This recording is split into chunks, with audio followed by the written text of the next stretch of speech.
Hello, everyone. Welcome to today's webinar. I'm going to give people a few minutes to get logged in, and then we'll go ahead and get started.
Hello, everyone. Welcome to today's Charitable Registration webinar.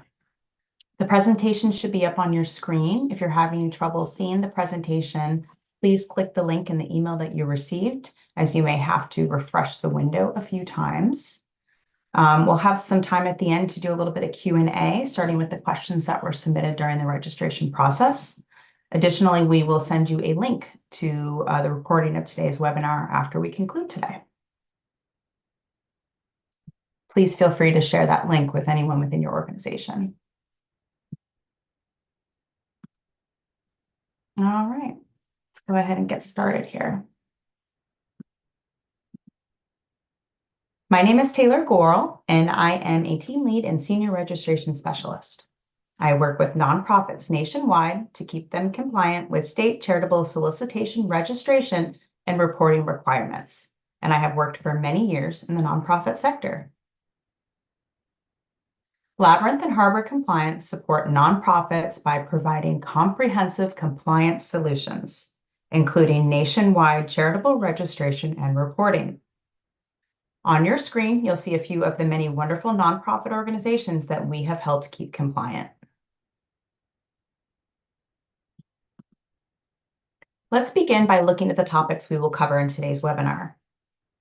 Today, we'll discuss the following: state charitable registration requirements, online fundraising activities and how they trigger registration requirements, why fundraising compliance should be a priority, what it takes to register to fundraise and how much it costs, and how to manage state fundraising registrations and simplify the process. The presentation will be about 45 to 50 minutes, followed by a 10 to 15 minute question and answer period.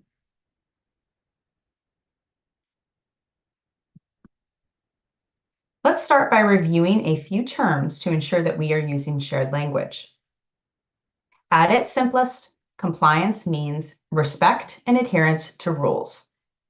Charitable registration compliance is respect for and adherence to the laws and regulations governing charitable solicitation registration. What is charitable solicitation? Charitable solicitation is fundraising, asking for funds for a charitable purpose. While the IRS is the regulator of nonprofit status, the states are the regulators of fundraising. 40 states in the District of Columbia have charitable registration requirements. Each state has its own unique regulations for fundraising activities. These states require charities to register with them before they begin soliciting within their borders. Why? To protect the generous public and legitimate charitable organizations and the reputation and special status of the nonprofit sector as a whole. Charitable registration and reporting regulations were written with these goals in mind. They are focused on regulating the solicitation of donations, not the receipt of donations. So I'm going to repeat that because it's very important. It is the act of soliciting donations, not the receipt of donations itself, that triggers the need to register. We will discuss the difference in just a moment.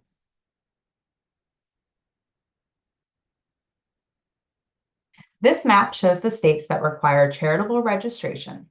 It's a great resource, and you may want to bookmark it to use as a reference in the future. The web address is labyrinthinc.com/state-map. The 41 states shaded in dark blue and orange require charities to register to solicit. The difference is that the states in dark blue require charities to register to solicit, and the states in orange require charities to register to solicit and also direct them to include charitable disclosure statements in solicitations and on donor correspondence. The two states in light blue do not require charitable registration, but do require disclosure statements. Now, bear with me just a moment here. I am actually going to launch a poll because I am curious to see how many states our attendees might already be registered in.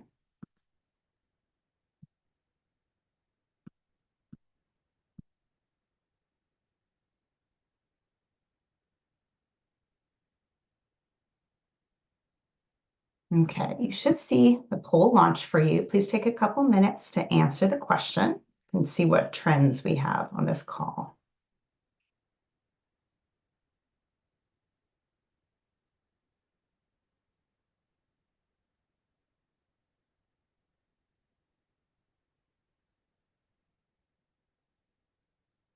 So it looks like pretty overwhelmingly, most of our attendees today have an organization that's registered in about 1 to 5 states.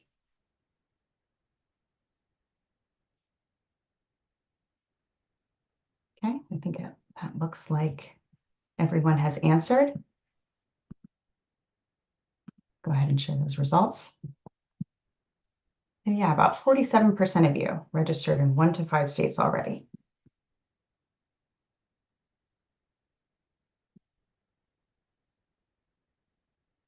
All right, let's continue here.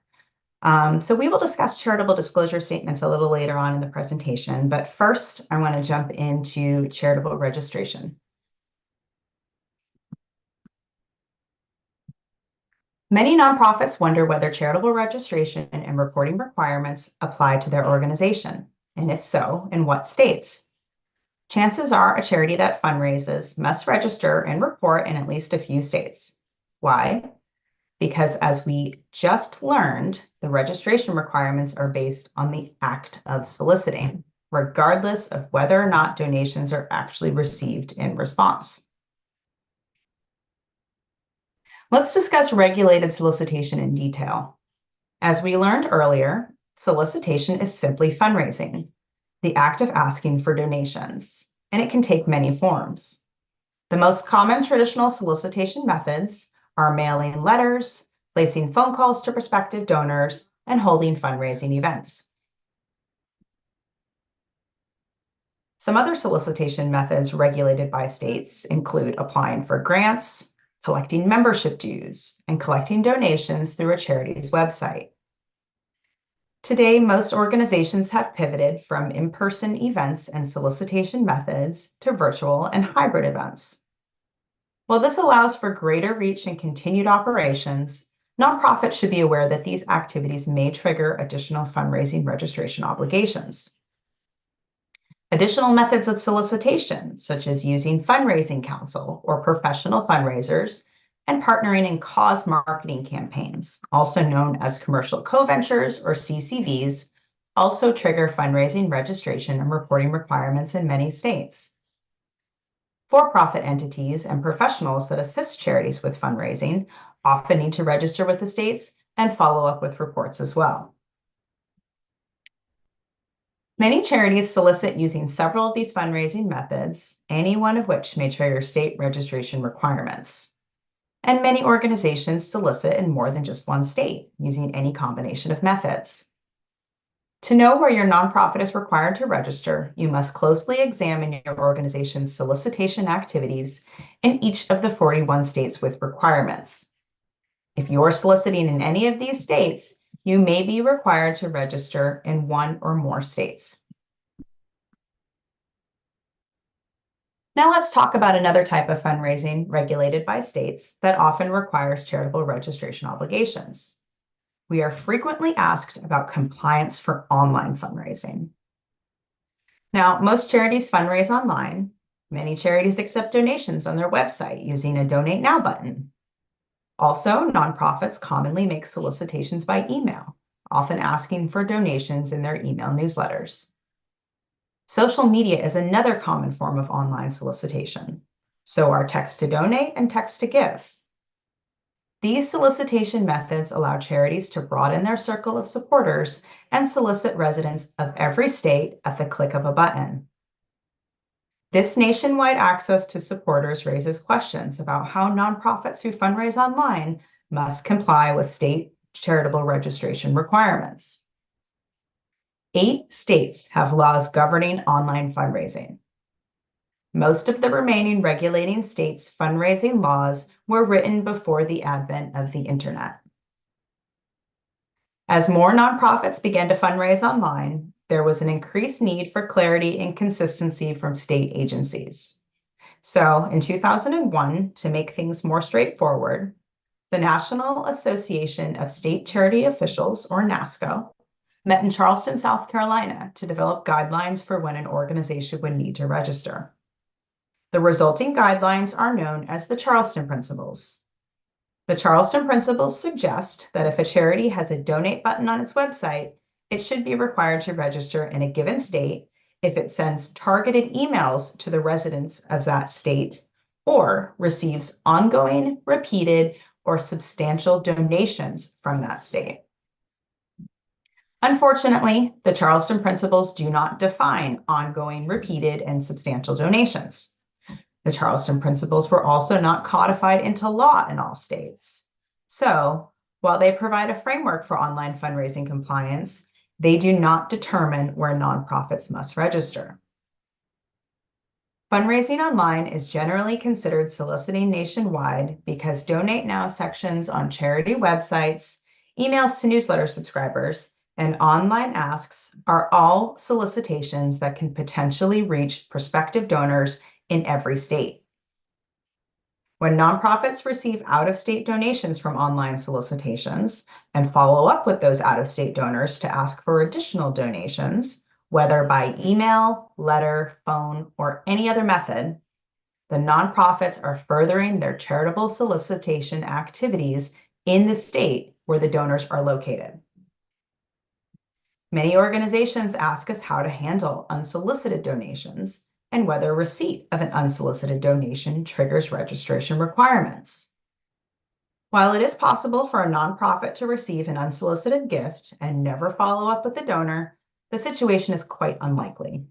After all, development staff and volunteers are explicitly charged with engaging with donors and turning them into recurring supporters. Additionally, California requires nonprofits to register within 30 days of receipt of funds, unsolicited or not. Now, there are two practical approaches most charities can use to be compliant when they fundraise online. The most comprehensive way for a nonprofit to become compliant is to register or pursue an exemption from registration in all 41 states. For many organizations, charitable registration in all 41 states is the best option because it allows them to fundraise nationwide by any method, including online, while minimizing the various penalties, fines, and losses associated with not being properly registered to fundraise. These organizations invest in fundraising compliance as capacity building. Understandably, not all organizations have the ability to obtain charitable registration in all states. Budgetary constraints are a common challenge, especially for new and very small nonprofits. For these organizations, a second approach might be better. The nonprofit registers in those states where required by its regular activities and is then careful not to undergo solicitation activities in other states that may trigger charitable registration requirements.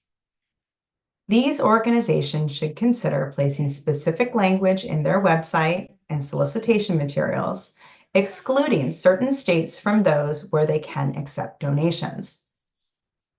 Ultimately, organizations must weigh the cost of registering in a state with the opportunity cost of not accepting donations there.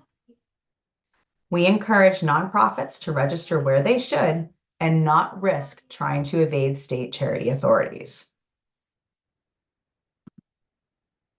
Given what you now know about fundraising registration requirements and when they apply, let's take a look at how to determine where your nonprofit may need to register. First, you should determine which states your nonprofit solicits and compare the list against the 41 states regulating fundraising. Your nonprofit will generally need to register or file an exemption from registration in these states. Please keep in mind that state requirements and your specific fundraising activities will change over time. Make sure to repeat this step annually or semi-annually before commencing a capital campaign, major event, or another major fundraising initiative. Now, let's discuss exemptions. Typically, state fundraising registration exemptions are based on the type of nonprofit, its solicitation methods, and its revenue. Rules vary from state to state regarding which nonprofits, if any, are exempt from registration. The most common exemption is for small nonprofits with little total annual revenue, under $10,000 or $15,000. The number varies by state. Other common exemptions are for specific types of schools, certain hospitals and healthcare institutions, and houses of worship. Not every state offers each of these exemptions. Organizations should carefully check each state's laws where they are fundraising to see if they may be entitled to apply for an exemption. It is essential to understand that most exemptions must be applied for and sometimes renewed. Additionally, should your organization change its mission, programs, structure, revenue, or original criteria for tax exemption, it may quickly need to register in states where it was previously exempt. Becoming compliant in every regulating state requires thorough research of the specific registration and exemption requirements in each state where your nonprofit solicits. A great first step towards compliance is to educate your leadership about state charitable registration requirements and the various fundraising activities that trigger these requirements. Okay, I'm going to go ahead and launch one other poll regarding who currently manages your registrations. See if we can learn some trends about our group today.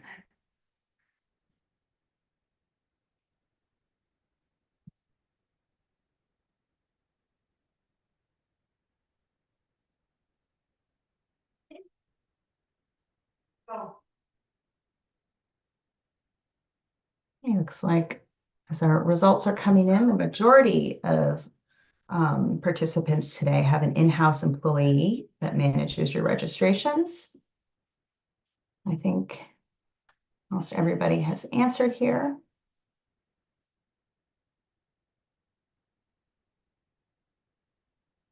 All right, I'll go ahead and end this poll and share the results.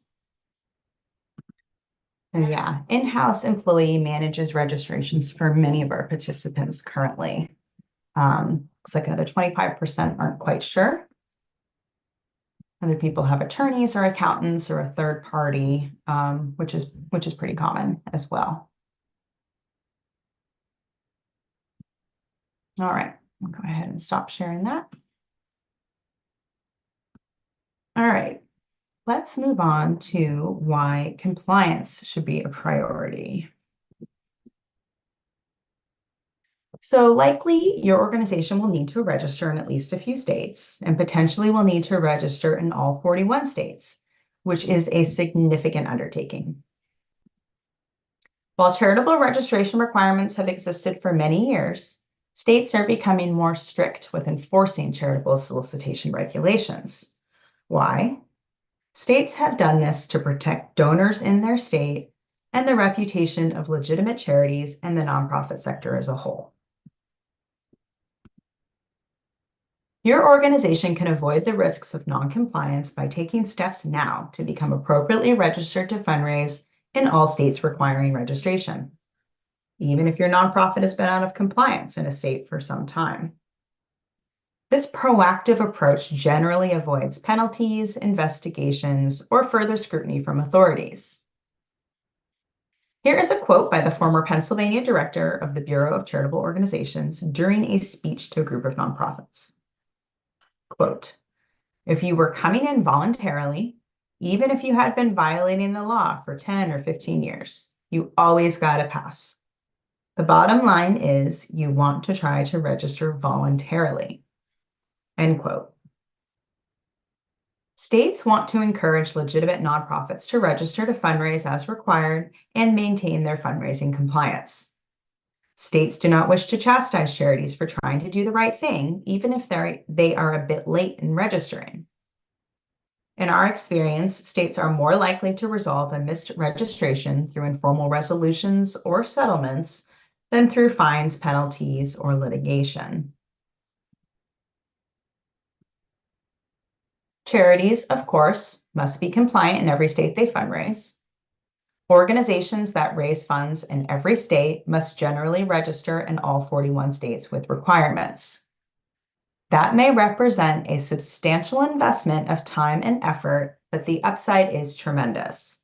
It is a license to fundraise without borders or inhibition. Charitable registration requirements are law. Your nonprofit should treat fundraising registration requirements like federal Form 990 filing requirements or your financial review or audit requirements.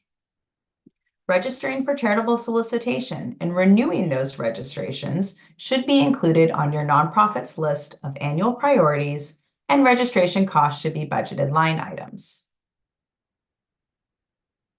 Online state databases of charities reflect fundraising registration statuses, which are accessible to donors, grant makers, sponsors, and other corporate partners at any time. And donors aren't the only ones checking this information. 92% of regulators indicated that they too conduct internet research on nonprofits regularly. For these reasons, your nonprofit will want to ensure it's registered to fundraise where required. It may also result in revenue increases. No responsible donor wants to give to an organization that doesn't follow the law. Studies show that charities that register and promote their registration status to prospective supporters get a better rate of return on their fundraising requests. That's because supporters gain reassurance from the fact that the organization they're giving to is compliant.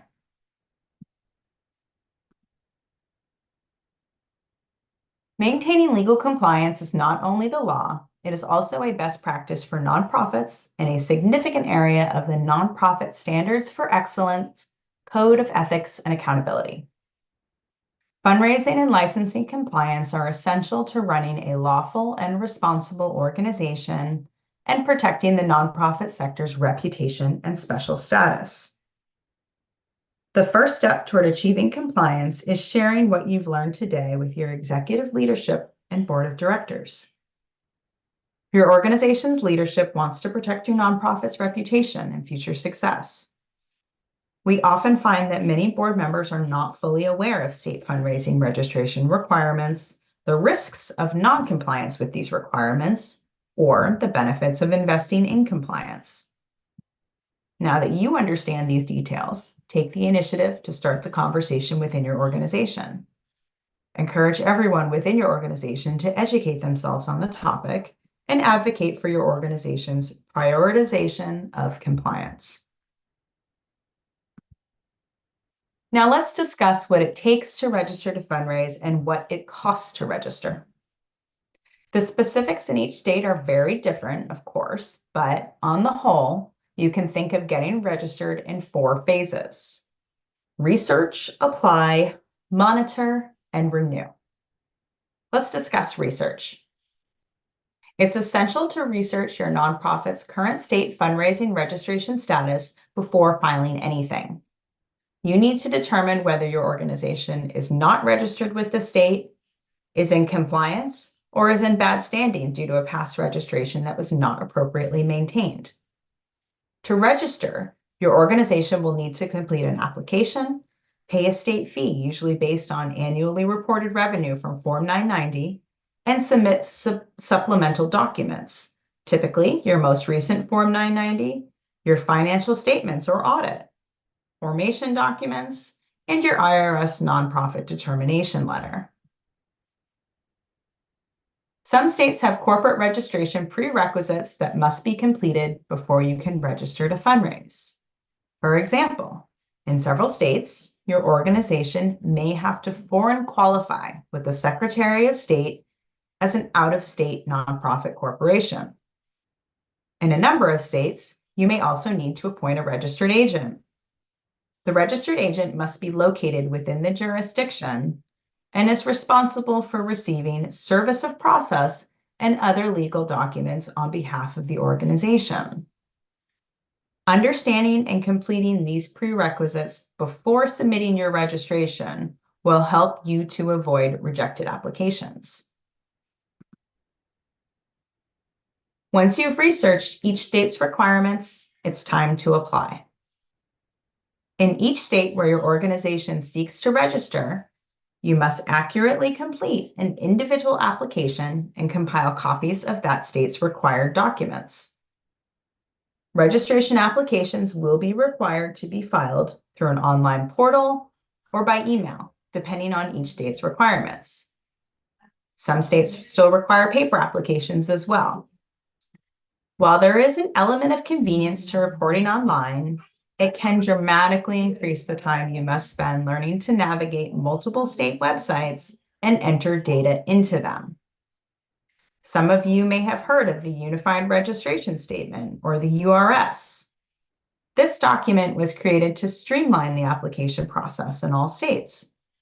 Unfortunately, not all states accept the Unified Registration Statement, and many states require additional supplements to the statement. The URS itself is longer and more complex than standard state forms, and in our experience, state examiners prefer their state forms and often will take longer to approve the URS. Once your state registration applications are submitted, you must monitor your registration status and confirm their approval. Some states take just a couple of weeks to process registration applications, and others take many months. During that time, your organization will monitor the receipt and processing of your state registration applications. Unfortunately, it is not uncommon for registration applications to be rejected by states, requiring their resubmission. When you resubmit applications for correction, you'll need to remain in correspondence until official approval of this resubmitted application is issued. The time from registration application submission to approval may be between a single day and 6 months. Processing times vary wildly from state to state, but through efficient management of the process and the detailed submission of correct and complete applications, your organization can minimize those processing times. Most nonprofits find the fundraising registration process to be complex and time-consuming. For those of you who haven't yet gone through the process, you should expect to have monthly, even weekly tasks applying and monitoring registrations. Now for the question you're all probably asking, what does it cost to register? As you might suspect, this answer depends on the organization, the annual revenue, and the number of states an organization is registering in. But I can answer that for you today in more general terms. A rough estimate of the range of total annual state fees for registration in all 41 states is between $1,500 to $9,500 for most nonprofits. Now, that's not a per state cost. It is a total of all annual state fees. The total annual state fees to register nationwide for nonprofits with less than $100,000 in gross revenue will fall on the lower end of that range. Nonprofits with more than $10 million in gross revenue per year will pay total state registration fees at the higher end of that range. The remaining nonprofits will fall somewhere in the middle.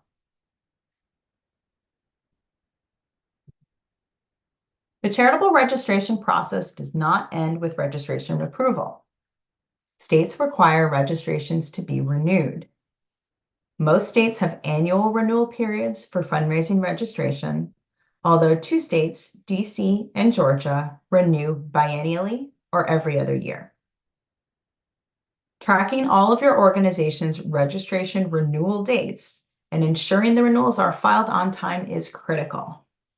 Most state deadlines are based either on the organization's original registration date or the end of its tax year. Completing your organization's Form 990 and financial statements, which usually must be independently reviewed or audited, depending on the state and your organization's revenue, on time is essential to renewing your state charitable registrations on time. This is very important if your organization does not currently get an audit completed each year. Organizations should work with their tax preparers and auditors each year to determine what type of financial statements they need and by what date to remain in good standing. While some states permit extensions of time to file these registration renewals, others do not. And late fees can add up. There are also other potential consequences, including damage to reputation or denial of the right to solicit. Like with initial registration, it's critical to adopt a proactive, strategic approach to ensure that your state renewals are submitted on time. Now, let's briefly discuss an additional state fundraising requirement: charitable disclosures. 25 states require nonprofits to include specific language on solicitation materials and donor correspondence. These disclosures are different from those required by the IRS. Organizations will find that they need to comply both with state and federal requirements. All right, I'm going to launch one more poll here just to see where everyone stands currently with charitable disclosure statements.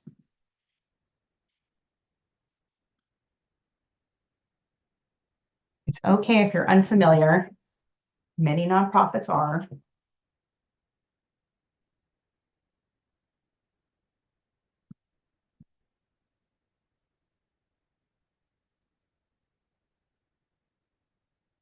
Maybe just a couple more seconds to get your answers in.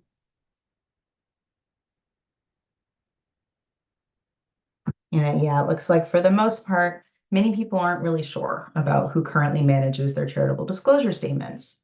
And quite a few of you have an in-house employee that manages them currently.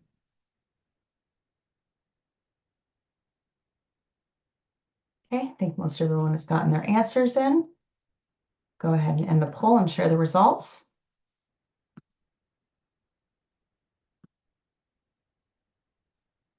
So this is not uncommon.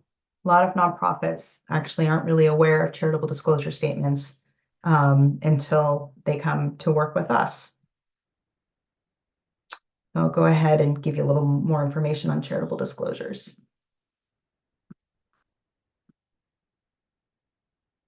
All right, so state-mandated, disclosure statements inform donors where to find more information on a charity's leadership, finances, and activities.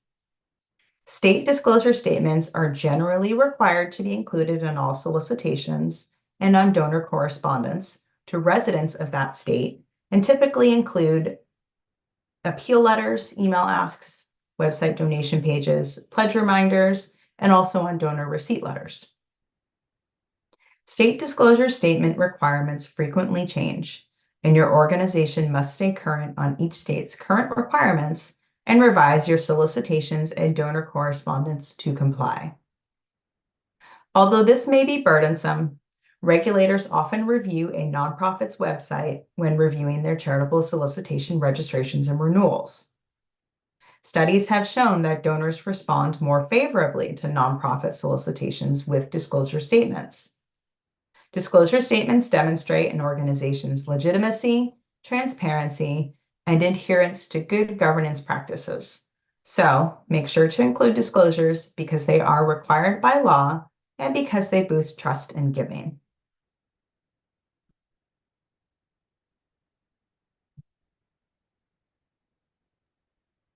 We've now come to our final webinar topic, how you can manage and simplify the fundraising, registration, and renewal process.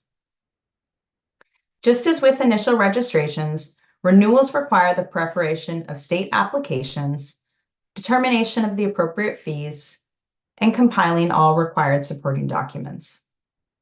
These documents often include a copy of the organization's Form 990 and financial statements, which may need to be reviewed or audited, depending on the organization's size and the states in which it registers. The most significant difference between initial and renewal fundraising registration filings is that renewal filings have a set renewal deadline for all nonprofits. Tracking each state's deadline is crucial to avoid late fees and penalties. Organizations need an accurate record-keeping and reminder system to track each state's license numbers, fees, and renewal due dates. Many of our clients come to us using some combination of an Excel spreadsheet and a calendar. These systems fail most frequently because they require manual attention, leading to human error and unintentional omissions each time a state's requirements change. Organizations must monitor state law and administrative procedures for relevant changes regularly. At any time, reporting requirements, mandated disclosure language, registrations, renewal due dates, and costs may change. With changes in leadership of state registration offices, registration forms, portals, and even acceptable versions of signatures are also prone to change. We've discussed the complexities of managing state charitable registrations and registration renewals. We've discussed the importance of state charitable registration and why your organization should prioritize fundraising compliance. Every organization's path to compliance is going to be different. Those of you who need to register in multiple states may be concerned by the complexity of the registration and renewal process and the initial and ongoing drain on staff time. We offer a solution. I'd like to take just a few minutes to provide a brief overview of Labyrinth Inc.'s managed compliance services. We take care of all state prerequisites and fully manage each step of the process, from research to application preparation to the compilation of all documents. We cut checks for state fees, send out registration and renewal packages, perform the necessary follow-up with the states, and monitor the approval of each and every application. We take care of any needed extensions and renewals for you as well. We make it as simple as we can for you to get and stay compliant. Our approach to state charitable registration compliance is to provide full service management at a flat rate per state. We bill for services on an annual basis and don't use any hourly billing. If you're interested in learning more, you can schedule a time to speak with us without any obligation and get a plan outlining your organization's path to compliance. As a complement to our managed compliance services, we offer software to track state-by-state compliance details for you. The software is for tracking purposes only. It does not automate the preparation of the applications. Our software updates the current status of registrations, state fees, and renewal dates, which assist you in planning and budgeting. The software offers multiple users and varying permission levels, so your leadership, board members, accountants, lawyers, and other consultants can all have visibility.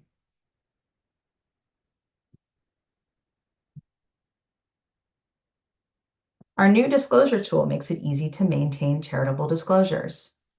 The tool provides accurate disclosure statements for your website and printed solicitations. It dynamically updates in real time as there are changes to requirements or registration data. It also creates alerts for any nonprofits with registrations that impact the disclosures.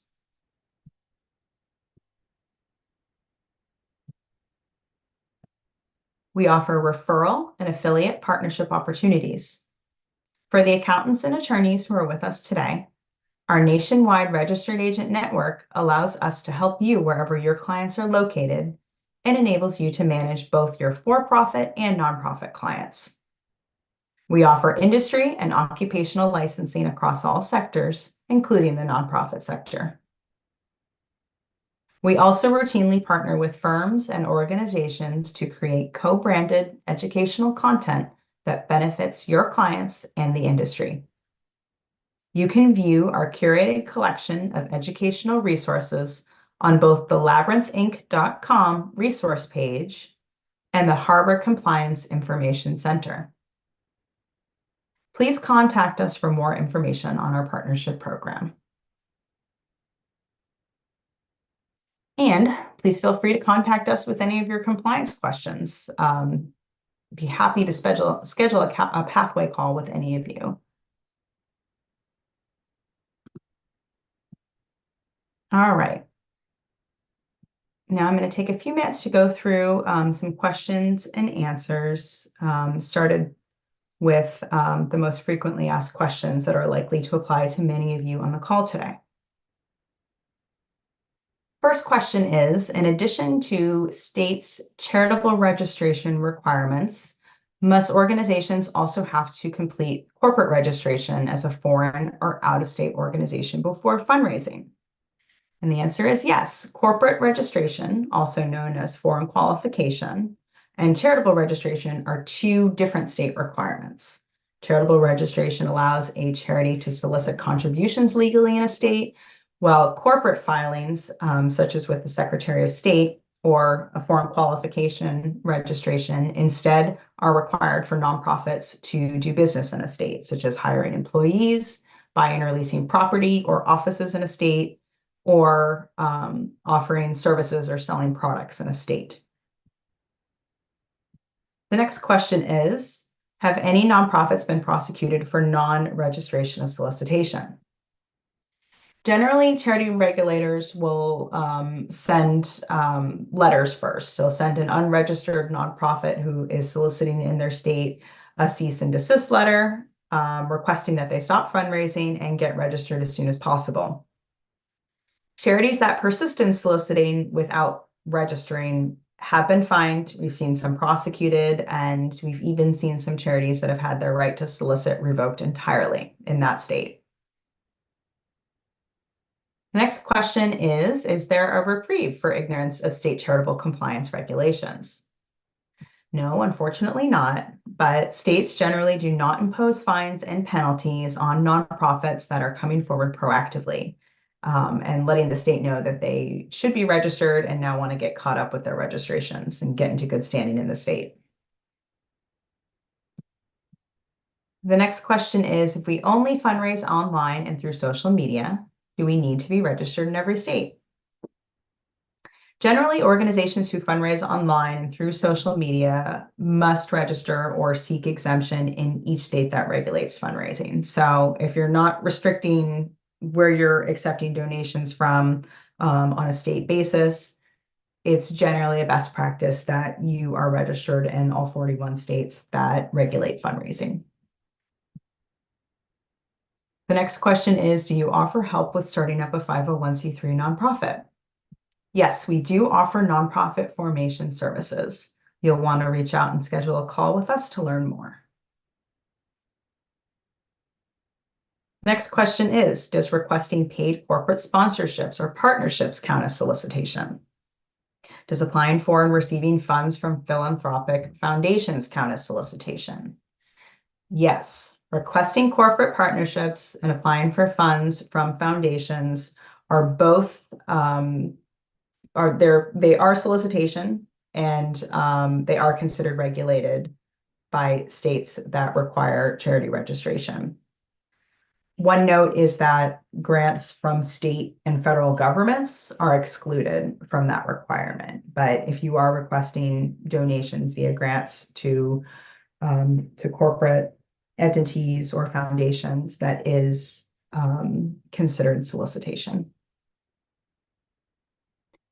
Next question is, do nonprofits hosting virtual or hybrid fundraising events need charitable registration in all regulating states?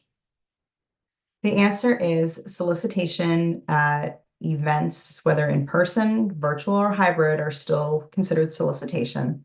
And so the fundraising nonprofit hosting the event is still subject to the same rules and regulations governing charitable solicitations. So you'll definitely want to make sure you abide by all of the state rules where you're hosting an event. Next question is, what are the compliance obligations for foreign nonprofits?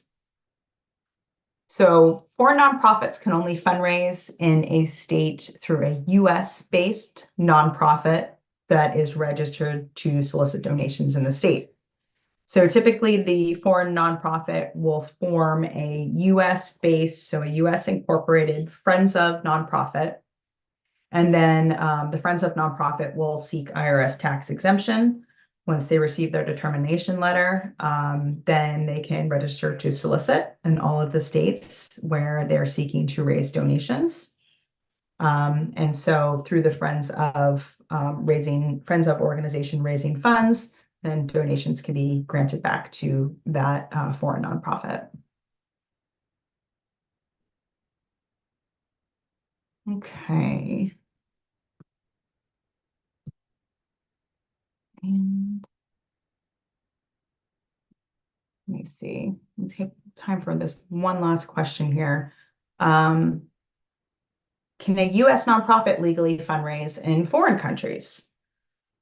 Yes. Most other countries also require nonprofits to register to fundraise, though. So a nonprofit will need to be very careful about investigating and researching requirements in foreign countries before you begin soliciting, just like soliciting in any state in the US. It's really important to understand those rules and regulations before you actually begin soliciting. Yeah, so I think that's all the time we have today. I thank you for joining me. I hope I have helped you understand your organization's state charity registration obligations and requirements. If you have additional questions, please feel free to reach out and schedule a pathway call with us.